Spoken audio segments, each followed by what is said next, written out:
New pushback in the fight over federal funding for Planned Parenthood. Dozens of Democratic lawmakers now want to punish states who cut funding off from those clinics by slapping those states with penalties. Let's bring in Ford O'Connell, Republican strategist and former presidential campaign advisor, and Jehmu Greene, former president of Women's Media Center and a Fox News contributor. Welcome to you both. Thank you. Hi, Shannon. All right.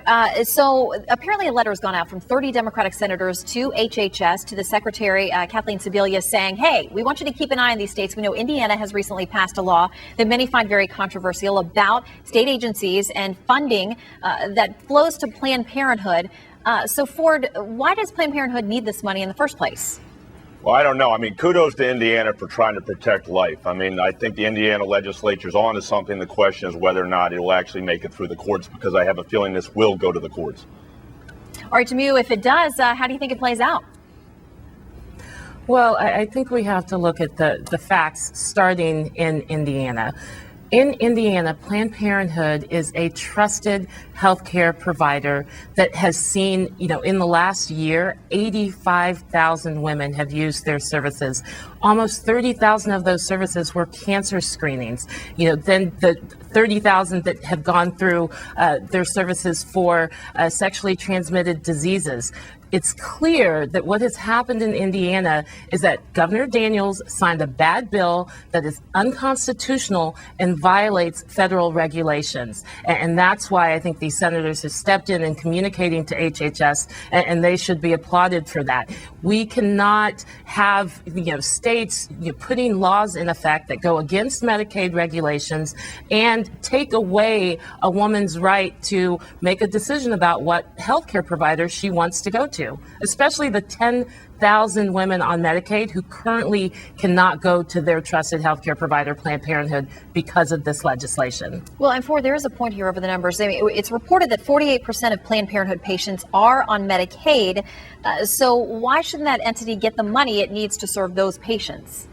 Well, Indiana is clearly trying to limit the scope of Roe. I mean, they could possibly redraft the legislation in a more broad way about Medicaid funding and whether or not there's accountability and fraud there. If they tried that, putting on my best Justice Scalia hat, they may have a better argument. We are seeing other actions like this around the country in Florida, South Dakota, and Ohio, where states are saying, hey, this is a states' rights issue, and we want to limit the scope of Roe, and we want to protect life. All right, you mentioned some of the other states. Apparently, bills to cut Planned Parenthood funding are coming up in Tennessee, Texas, Wisconsin, Kansas, and North Carolina. Jehmu, how much does that worry you?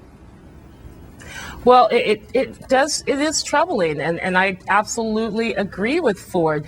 This is an attempt to limit the scope of Roe. This is an attempt to stop a trusted healthcare provider from being able to provide a constitutionally protected medical procedure. And it's not a states' rights issue to go against the Constitution.